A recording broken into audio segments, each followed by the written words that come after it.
JPSC पर बहुत बड़ा सवाल है, क्योंकि 7वीं से 10वीं जेपीएससी जो पीटी परीक्षा का परिणाम से ही पूरी तरह विवादित था और हर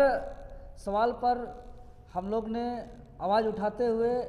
मैंने सार्वजनिक स्तर पर और आयोग को भी, महामहिम राज्यपाल को भी, महोदय को भी हर बात हम लोग अवगत कराया। लेकिन हम लोग का आवाज़ को दरकिनार करते हुए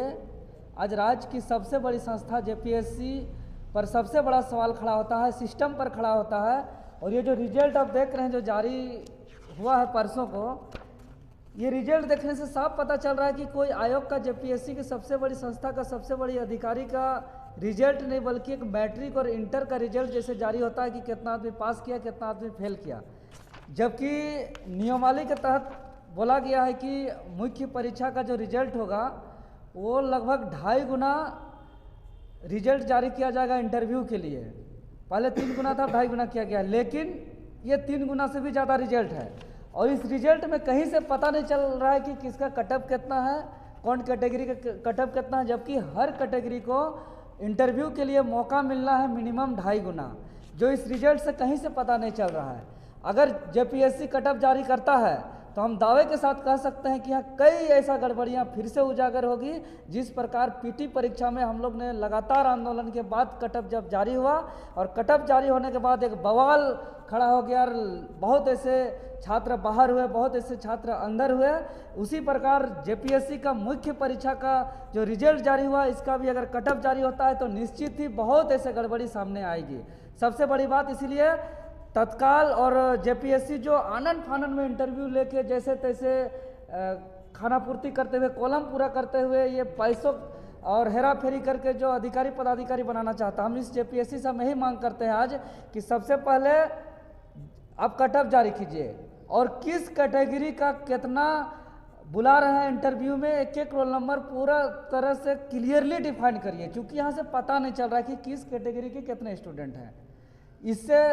यही पता चल रहा है कि सब अंधकार से सारा काम हो रहा है। इसीलिए हम जेपीएससी से मांग करते हैं कि कटअप जारी करें और नियम जो जारी किया गया है इसका नियमावली के तहत सब काम हो। और आने वाला जो जेपीएससी से जो एक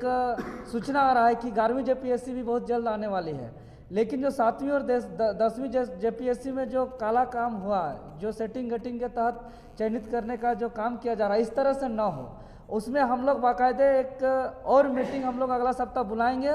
और जेपीएससी और जेएसएससी में भी क्या क्या सुधार होना चाहिए। क्योंकि अब जब से ये सरकार आई है, जेपीएससी में जब से चेयरमैन बाहरी अमिताभ चौधरी को बनाया गया है और जेएसएससी में सुधीर त्रिपाठी जी को चेयरमैन बनाया गया है, इसमें बहुत ऐसे सवाल खड़ा हो रहे हैं। क्योंकि जेएसएससी पहले 2 बार एग्जाम होती थी, अब 1 टाइम कर दिया है, वो भी कार्बन कॉपी नहीं दिया जा रहा है, तो कैसे गलती पकड़ाएगा ये लोग का। दूसरी बात, जेपीएससी में प्रीमियम सेवा आपका बंगाल में, बिहार में, अन्य तमाम राज्यों में प्रीमियम सेवा लागू है, लेकिन झारखंड में नहीं है। इसलिए 11वीं जेपीएससी में प्रीमियम सेवा हर हाल में लागू किया जाए। और जो भी यहाँ परीक्षाएं जो हम लोग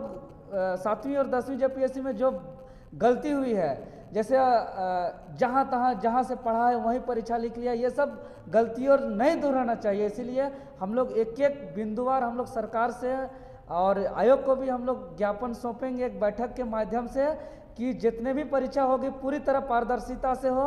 हर जगह सीसीटीवी हो, सीसीटीवी नहीं है तो फुल एग्जाम का फोटोग्राफी होना चाहिए, अंतर जिला परीक्षा सेंटर होना चाहिए और पूरी तरह पारदर्शिता के साथ परीक्षा होना चाहिए जिसमें झारखंडी छात्रों का चयनित हो।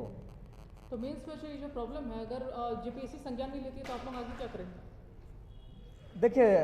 हम लोग तो शुरू से आंदोलन कर रहे हैं। इस जेपीएससी को सुधारने के लिए हम लोग ने लाठी खाया, हम लोग ने जेल गया, हम लोग से बहुत ऐसा हम लोग प्रताड़ित हुए, इसका दाह संस्कार भी हम लोग किए। लेकिन सबसे बड़ी बात है कि जेपीएससी राज्य की सबसे बड़ी संस्था और इतना करप्ट सिस्टम से ये राज्य कैसे बेहतर होगा। अभी देख रहे हैं कि पूरा राज्य में जिस तरह से भाषा का और खतियान का आंदोलन चल रहा है, लेकिन ये उससे भी बड़ा मामला है, भाषा